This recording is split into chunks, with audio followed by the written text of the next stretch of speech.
Halo, kita ketemu lagi kawan-kawan. Semoga sehat semua. Dan saat ini saya mau sampaikan bahwa masih lanjutan dari El Nino, rupiah dan kondisi negara Indonesia.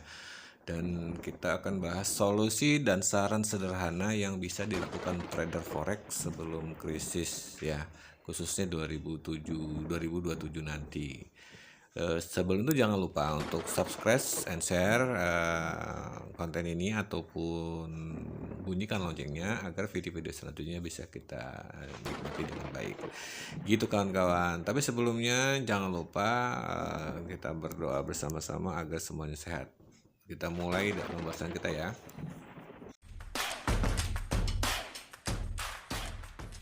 Sebelum krisis besar datang, trader forex itu bukan cuma perlu cari profit. Yang lebih penting justru memperkuat daya tahan. Karena saat market mulai chaos, yang habis duluan biasanya bukan akun, tapi mental, cash flow, dan fokus hidup. Berikut ya, saran sederhana tapi realistis dari di low class. Kurangin overload, itu yang bertanya ya. Kurangin overload dan over leverage. Ini paling penting. Sebelum krisis, market sering mulai liar pelan-pelan. Spread melebar, fake breakout banyak, news gampang bikin spike.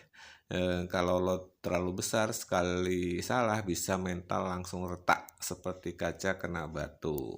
Trader yang survive biasanya lotnya kecil aja, konsisten, tahan lama, bukan yang tiap entry seperti mau menabrak meteor yang bisa kita lakukan sebelum ini. Dan yang kedua, siapkan dana dingin, minimal punya pegangan hidup beberapa bulan, karena saat krisis pekerjaan bisa terganggu, penghasilan turun, market makin tidak stabil. Dana dingin itu bukan simbol takut, itu pelampung saat laut mulai gelap. Kalau ada suara-suara itu adalah suara-suara hutan ya. Yang ketiga, jangan bergantung 100% dari trading. Nah, itu ada suara-suara lagi. Ini jebakan paling umum. Kalau hidup sepenuhnya tergantung profit harian, emosi trading jadi rusak. Akhirnya, preference trade balas dendam, maksakan trading, takut cut loss, overtrade, usahakan tetap ada.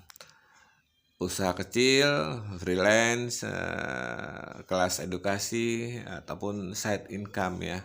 Sedikit pemasukan tambahan bisa menyelamatkan psikologi trader dalam kondisi krisis tentunya. Yang keempat, fokus ke peer yang dipahamin. Saat krisis, peer bisa bergerak brutal. Jangan semua peer dihajar kayak biasanya pada saat normal. Lebih baik 1-3 peer saja, pahami karakter, hafal jam liarnya, tahu sifat newsnya. Trader krisis itu seperti sniper, bukan tukang lempar jaring ke seluruh laut ya. Yang kelima, membaca sentimen global. Mulai dibiasakan perhatikan suku bunga The Fed, inflasi, harga minyak, emas, perang, data pengangguran, dan indeks dolar. Karena saat krisis, fundamental global lebih dominan dibandingkan indikator biasa. Yang keenam, simpan sebagian profit ke aset aman. Nah, itu ada lagi yang teriak-teriak, tolong biasa saja, itu karena di hutan ini ya. Jangan semua uang tetap di broker. Sebagian bisa dipindahkan ke cash, emas, kebutuhan produktif, dana cadangan. Kalau profit trading yang belum diamankan, kadang cuma angka bercahaya di layar. Sayang sekali ya. Dan yang ketujuh, latih mental tidak trading. Ini skill langka. Saat market kacau, kadang posisi terbaik adalah tidak entry. Trader hebat bukan yang selalu open posisi, tapi yang tahu kapan diam itu profit. Bangun komunitas ataupun support system ya. Krisis ekonomi sering membuat trader diisolasi, stres, bingung, kehilangan arah. Kalau punya mentor, komunitas, teman diskusi itu penting sekali. Kadang satu kalimat sederhana, jangan entry dulu, bisa menyelamatkan akun dan emosi. Kesimpulan sederhana begini, sebelum krisis jangan sibuk terlihat kaya, lebih penting jadi trader yang tahan badai. Kalau di market yang bertahan 10 tahun biasanya bukan paling agresif, tapi yang paling bisa menjaga modal, emosi, kesehatan, dan pikiran. Ini tetap jernih saat semua panik. Oke, kita akan ketemu di pembahasan yang lain masih dikaitkan dengan El Nino dan krisis dan juga terhadap rupiah. Semakin seru kawan-kawan, tenang aja dan semoga semua sehat. Dan jangan lupa kalau ingin bergabung hubungi nomor di bawah ini.